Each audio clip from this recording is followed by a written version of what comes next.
Jesus said to his disciples, I am the true vine, and my Father is the vine grower. He takes away every branch in me that does not bear fruit, and every one that does he prunes, so that it bears more fruit. You are already pruned because of the word that I spoke to you. Remain in me as I remain in you. Just as a branch cannot bear fruit in its own, unless it remains on the vine, so neither you can unless you remain in me. I am the vine, you are the branches. Whoever remains in me, and I in him, will bear much fruit, because without me you cannot do nothing. Anyone who does not remain in me will be thrown out like a branch and wither. People will gather them and throw them into a fire, and they will be burned.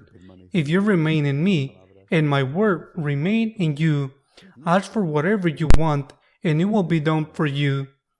By this is my Father glorified, that you bear much fruit and became my disciple. The Gospel of the Lord. Today we celebrate the feast of the Bridget of Sweden, a very special saint. From a noble family, Mary, with 8 children, 4 sons and 4 daughters. One of her daughters also a saint, Saint Catherine of Sweden, a saint that, even before the death of her husband, the two agreed to become religious. She founded a congregation in her country, in Sweden, a monastery, and then in Rome, where she lived for so many years. She went on a pilgrimage to many shrines around the world, for example, Santiago de Compostela, to Holy Land, but perhaps the most outstanding thing about her, apart from her immense love for the Lord and her love for the poor, her love for the church, because she intervened, she did everything possible so that the Pope could return from Avignon to Rome.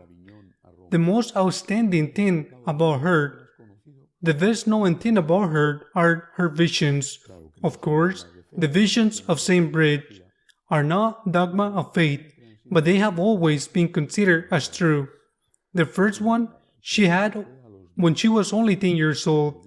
At the age of 10, when she was a child, she saw the crucified Lord, and the Lord said to her, "See in what state they have me." The crucified Lord was not only a historical question, it was a present situation. Jesus did not tell her in what state they had me, but in what state they have me. And she understood that the Lord's message, and she dedicated herself, she made her life. She had that object to reveal Christ crucified wherever she saw that Christ was suffering, for example, in the poor or in the church. In what situation do you have me? We have to meditate on this, on the feast of this saint, mother, widow, founders, patroness of Europe. In what situation am I kept? Who? She was advisor to the kings of Sweden, and they did not pay attention to her. She was advisor to the popes, and they didn't pay attention to her. But she did her best. She did her part. She did her part to reveal Jesus. And also, when she was in Rome, for example, she went to daily mass, which was strengthened at that time. We are talking about the 4th century. Moreover, she went to confession every day and received communion almost every day, because she also asked herself, in what state I have Jesus, not only in what situation of pain and cross the others have, but in what state I have Him. We have to ask ourselves this question every day. We see Christ crucified not only in the past, but in the present, in so many ways.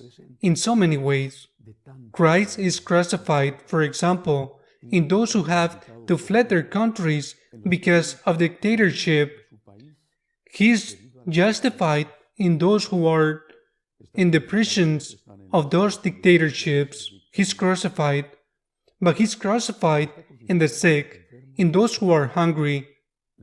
The Lord is also crucified in the tabernacle Himself because of the loneliness in which many keep Him. He is crucified when someone receives communion without having to receive communion. The Lord is crucified when in His church there are divisions. The Lord is crucified for each one of the sins of men, beginning with us. Let us ask ourselves this question: in what state do I have Him?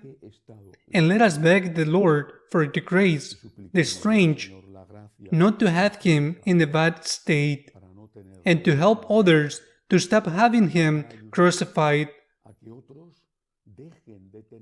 I must try to be the first not to make Him suffer, and I must try to see the others do not make Him suffer, even if it costs work, and even if it means persecution.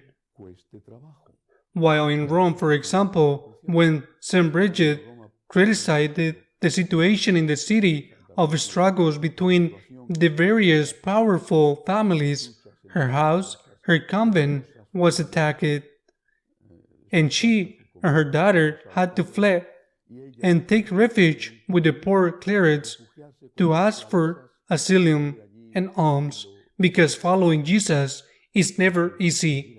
How can it be easy if the Master was crucified?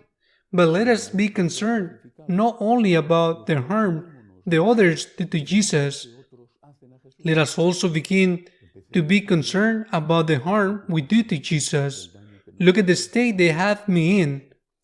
The Lord said to the little girl, Bridget, a future saint. Let us ask ourselves this question: in what state do I have Him? In what state do they have Him? Amen.